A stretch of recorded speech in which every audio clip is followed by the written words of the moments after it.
Welcome to another lab session. In this exercise, we'll be looking at torsion in metal bars. The equipment that we'll be using in this exercise is a TechQuipment torsion testing machine. It is equipped with a digital display module for torque loads and also for angle of twist. The equipment is also capable of connecting to the TechQuipment versatile data acquisition system software that can produce all results in an Excel format through the connection of the CPU. Now let's have a look on the torsion tester itself. The torsion tester is fitted with a safety shield that must be in place during testing. The equipment has a fixed end with a load cell that reads the torque applied to the specimen, while the free end that turns the specimen is supported by a bearing that has an accurate encoder which measures the angle of twist or the angle of rotation. And as you can observe, while the wheel is being turned, the shaft is turning to apply force to the specimen.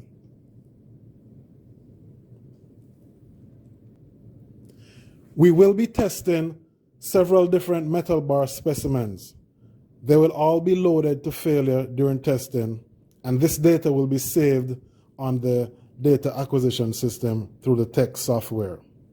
All metal bars will be measured to ascertain diameter, overall length, gauge length, and the specimens are manufactured with a 3/16-inch hexagonal head on both ends of the sample so as to provide proper grips while in testing. These are held in place by these sockets, which provides sufficient grip during testing. Now let's take a look at the 6 different metal samples that we'll be testing. We'll be testing 4 steel specimens and 2 other metals.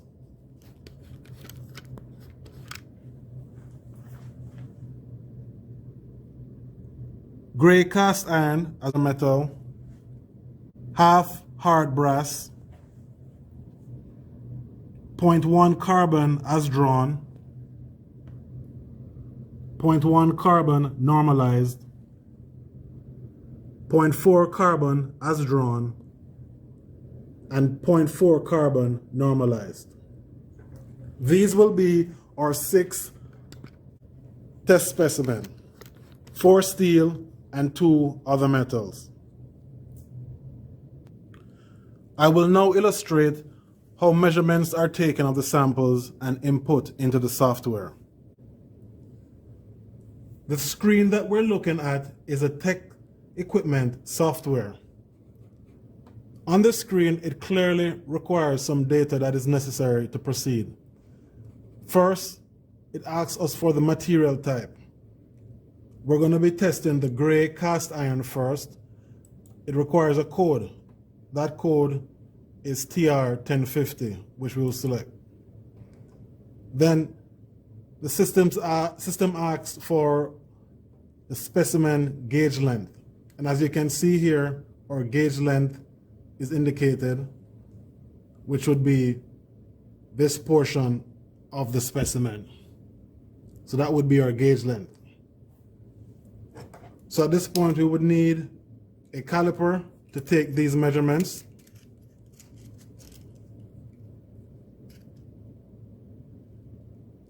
And we would input our gauge length here.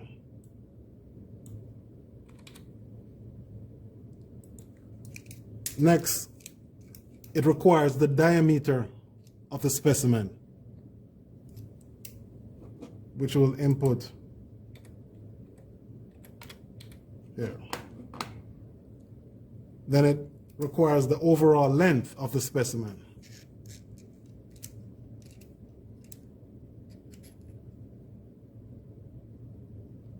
which we'll input here.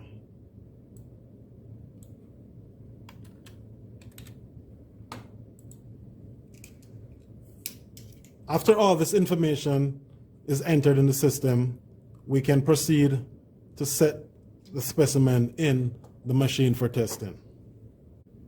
Before testing, we would have to specify at what interval we should collect our data. As you can see, we can go up or down to as low as 0.5 seconds of an interval. In this experiment, we're going to set our interval to 2 seconds. So as we turn the wheel, data will be collected every 2 seconds of the rotation and torque on the specimen. Now let's proceed to load the specimen.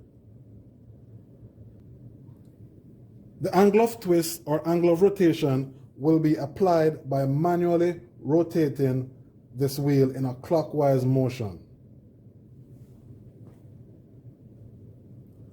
Both output, angle of twist, and torque load are connected to the VDAS box, which monitors the torque and twist of the specimen. The VDAS data acquisition box is connected to the computer, and the software collects the data and stores it in an Excel format.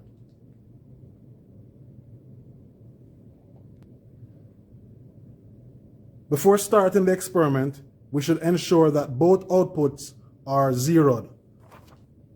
Our angle of twist zeroed and our torque zeroed. This is to ensure that there's no load or twist on the specimen. Now let's install the specimen.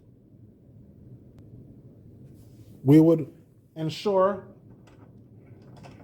that the specimen is firmly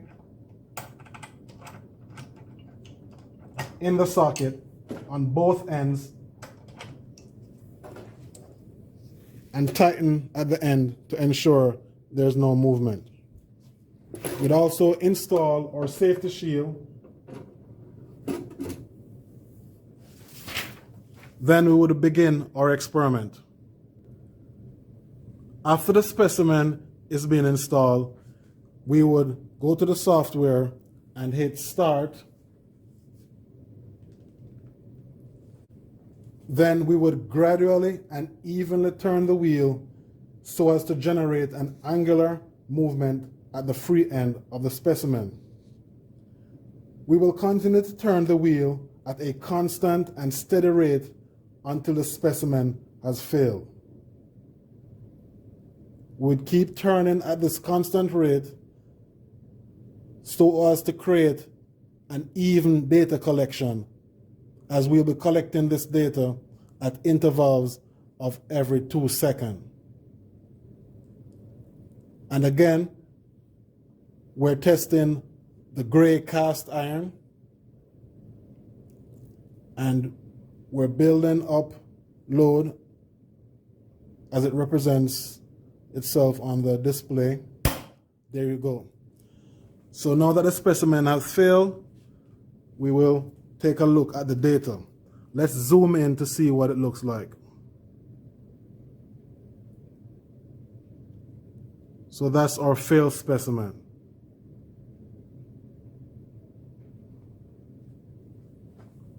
We'll remove the shield.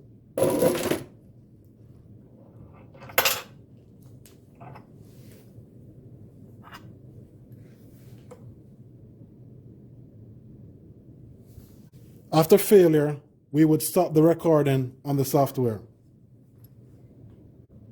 Let's have a look at the data collected. Here you can see the data collected throughout the entire rotation of the specimen. We would then move on to the next specimen, and we would repeat this process until all specimens have been tested. Here's an example of the 3 different materials that we tested. As you can see, we have a failed cast iron, failed brass, and failed steel specimen.